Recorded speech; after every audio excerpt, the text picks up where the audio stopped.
Welcome back to the channel, everybody. Today we are starting off and we are starting our work on our two brand new 07 STIs. If you guys missed the last video, we went ahead and picked up two black 07 STIs. Here's the first one we have pulled into the shop because this is the one I'm starting to work on right now. This should be the easiest fix. What's going on is this turbo was blown. At least that is what I was told when I bought the car. All the signs point to a blown turbo. It is a crappy little eBay turbo on this car, so I'm not surprised if it took a crap on us.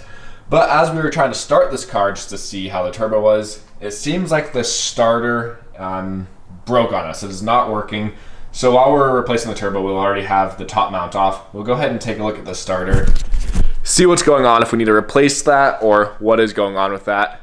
But this should be a pretty quick turnaround. The only thing to get this car running, hopefully, is going to be a brand new turbo. Now, I do still have my stock turbo for my STI. We will go ahead and throw this on here, see if the car runs, get the car driving, and then from there, we can start building these cars. But now onto the second 07 we bought, which is placed out here in the lean-to. I apologize, the lighting's bad. Moved the Honda out here alongside the new STI. Now this one is very, very clean, has its minor imperfections. Whole front of the car is PPF'd, same with the mirrors. Very, very clean car. It does have the nice bronze STI wheels. These will be leaving. It was part of a trade offer. I do not know where my keys are, but interior, very stock. It does have a head unit, which I will be replacing with an iDoing one, but very clean interior. Obviously, you guys can't see in there, but very, very clean examples, and I'm very excited to bring these back to life.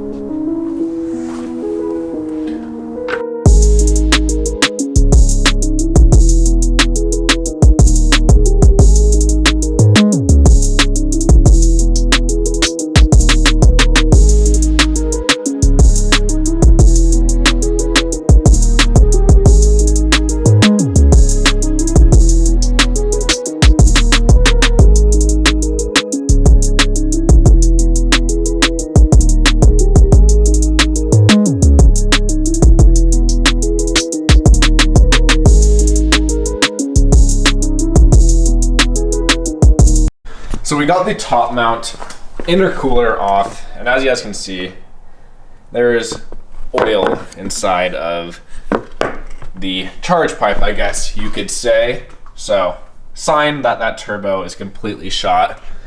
Oil everywhere.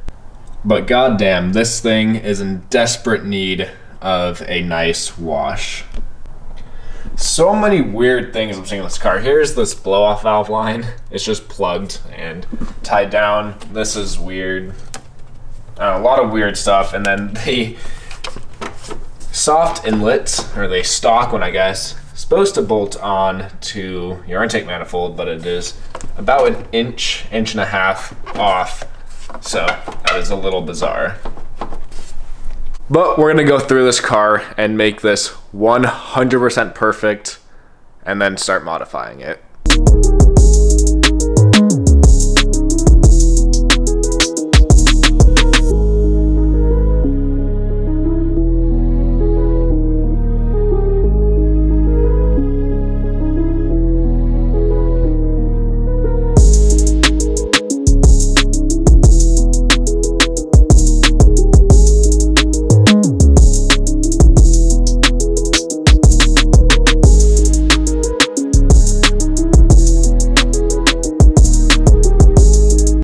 So right now I'm trying to get the turbo off, and to do so you have to obviously disconnect the downpipe. So I have 5 bolts done. I think it's 5 or 4, but I am stuck on the bottom bolt right under the downpipe. If you guys have worked on Subarus before in a stock location format with the downpipe, you guys know that bolt can sometimes be a giant pain in the ass, and it does not help this bolt is stripped out. So it is fighting me. I have been trying to get this bolt out for so long. I've torched it. I've done everything you can think of to try to help loosen it up, and it is fighting me like crazy. So I don't even know how long I've been fighting that last bolt. That is the last thing we need. And then after we get the downpipe off, we can get the last 2 up pipe bolts, which of course are covered by the downpipe. And then this turbo is ready to come off. The inlet's already disconnected. Everything's ready for the turbo just to come right out.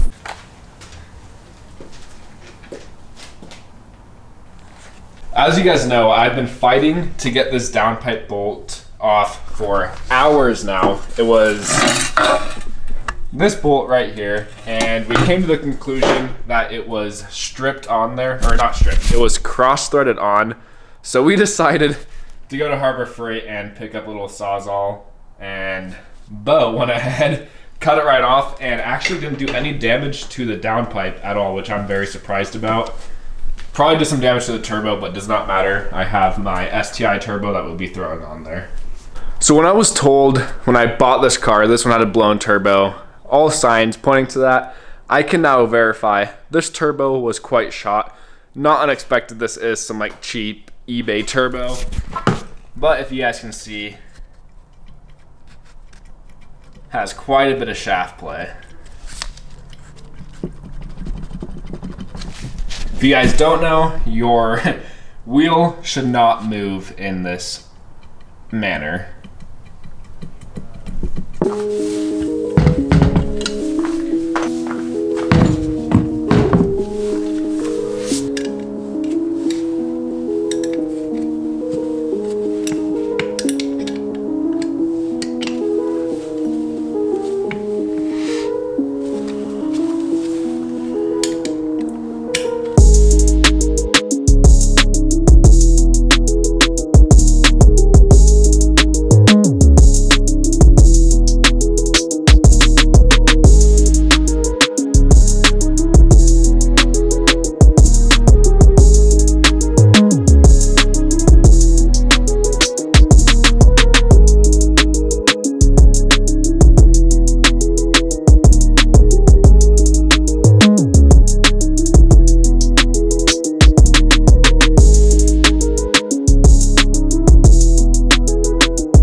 So we went ahead and got the new / used turbo back onto the car. Everything's bolted. The inlet is all connected. All we have left to do now is put the downpipe on, connect it to the cat back, put the top mount on, and then I have these 2 PCV system lines that need to connect, and this car is put back together.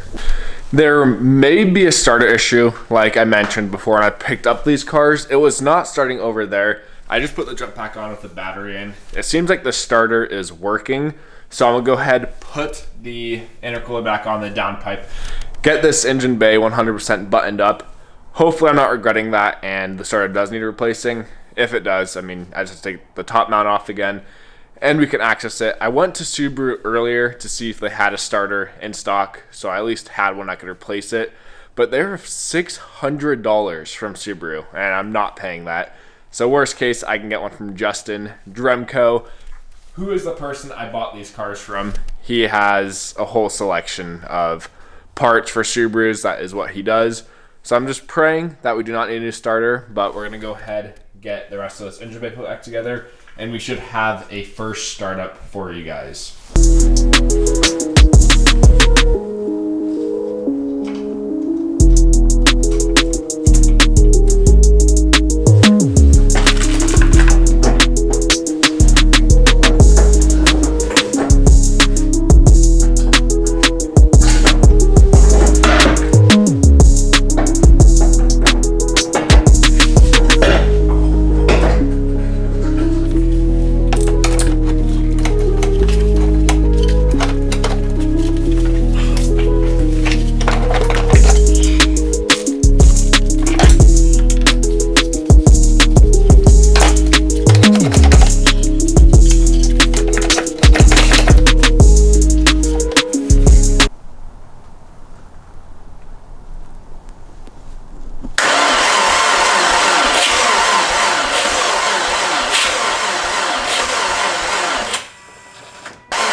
So we got the STI put back together, and with the jump pack, it started right up. As you guys probably heard in the video, does not run the best by any means, does throw a check engine light.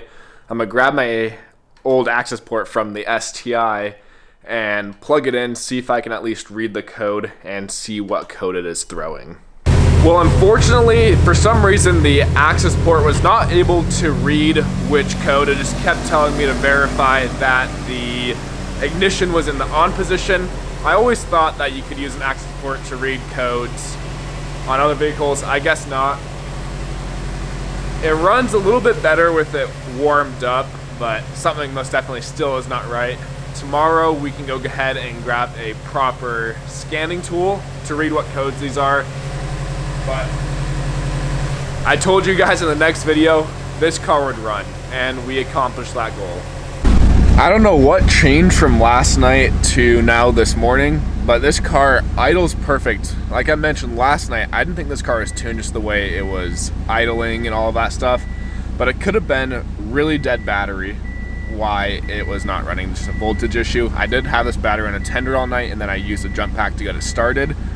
So maybe the battery's charged up enough. No check engine light still. We're just rebleeding the coolant system. Finally have hot air coming out, so bleeding the coolant system is pretty much done, and then we're gonna go ahead, drop this car, and go drive her and see how she is.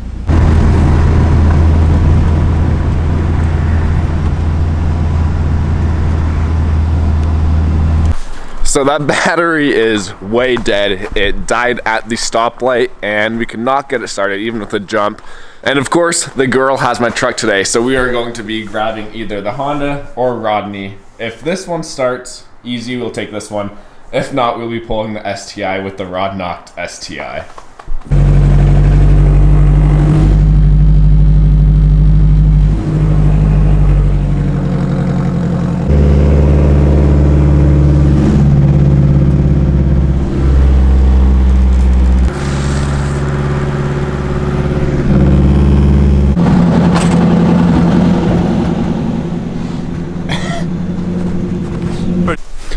Well, I told you guys in this video we would get the STI running, which we did. We are having some issues. It might be just the battery is shot. It is the optimum battery that I had in the STI when I was first trying to get the STI started. Battery was shot, so I'm assuming this battery is just not holding a charge whatsoever, and the alternator is not doing enough to keep the car running. So it needs a new battery. That's where I'm gonna start at least and see if that fixes our issue. But we got the car running, and we got it back to the house with the trusty old Honda. Pulled it like nothing, so. But thank you guys so much for watching today's video. I hope you guys enjoyed, and I'll see you guys in the next one.